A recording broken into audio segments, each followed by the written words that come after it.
I've got this friend. He's been around a long time and he's always been pretty popular. He's really cheesy, he's welcome at every party, he's very diverse and down to try new things. He's the kind of friend you find it really hard not to get along with, and he only ever wants one thing: to be inside your mouth. Meet Mac.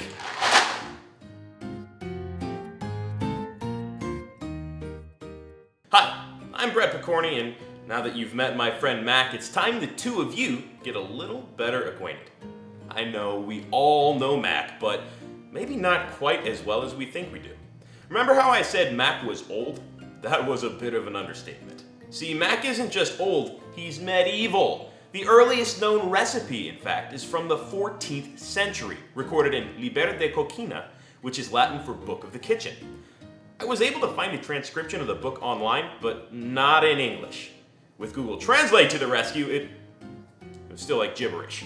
The gist of the recipe is Parmesan and pasta. Another similar recipe from the 1300s came out of an English cookbook and involves chopped noodles that are sandwiched between two layers of butter and cheese, then baked like a casserole. Fast forward 700 years, and the recipe hasn't changed much. We've just gotten a little bit more fancy about it. On one hand, you've got instant. On the other, you've got gourmet.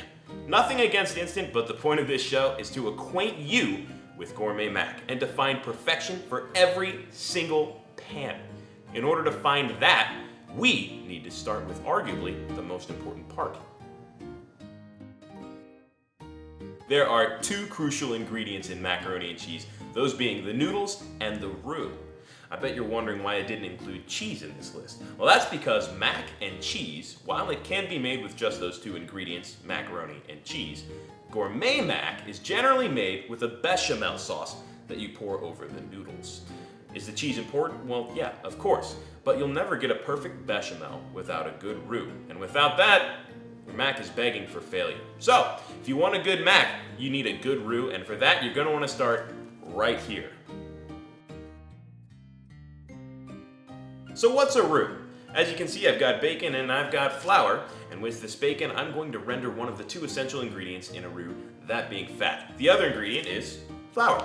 So normally, milk fat, i.e. butter, is used to make a roux, but the important part is that you have some sort of rendered fat.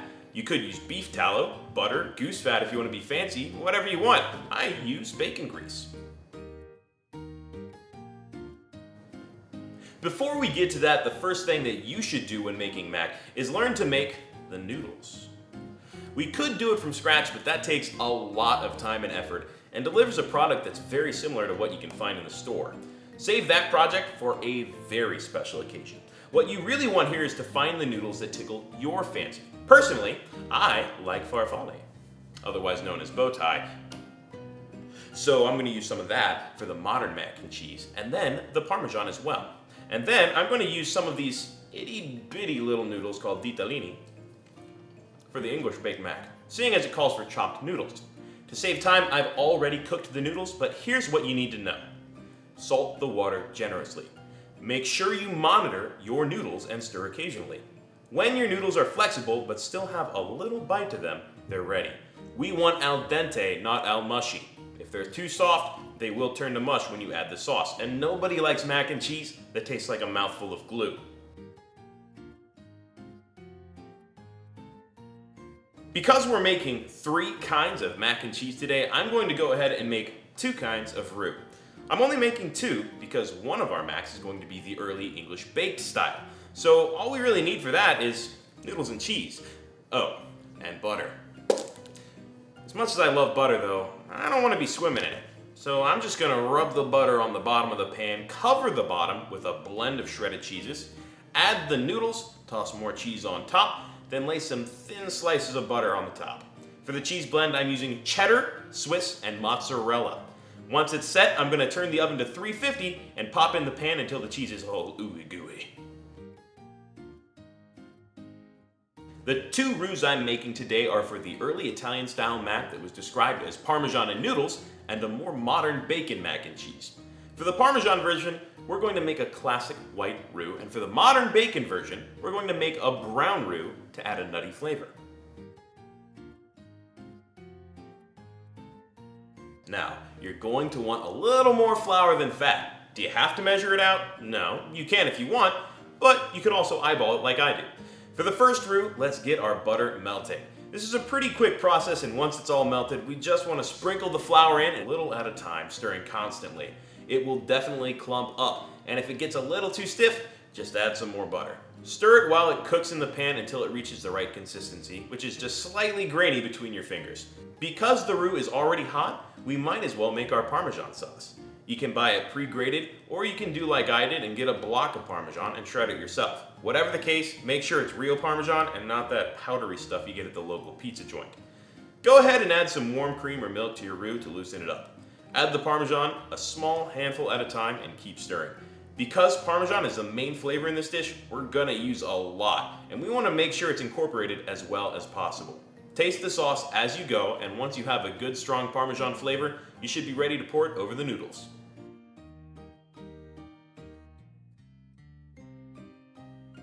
For the second roux, we're going to set this pan to medium heat and get that bacon cooking. Once the bacon is done, we'll have more than enough grease in the pan to make a large batch of artery-clogging roux. Now, we sprinkle the flour in until it's good and clumpy. We have a great starting consistency here, so I think it's time to caramelize some onions and a little minced garlic.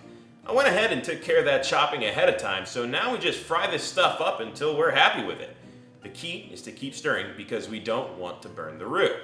I'll say it again, we don't want to burn the roux. Don't burn the damn roux!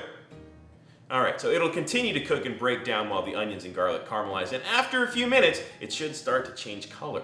It can get as dark as chocolate if you let it, but we're not making gumbo here, so we're only going to go for a light brown color. I don't usually let the roux cook past white when I make mac and cheese, but I really wanted to try something different today, and I can't wait to see how that nutty flavor turns out. Now that we have that brown color we're looking for, it's time to add the flavor. My personal favorite ingredient when making a good cheese sauce is cream cheese. It thickens it a bit more, but gives the sauce a good creamy velvety feel to it. Not to mention, it also adds a tiny bit of tanginess.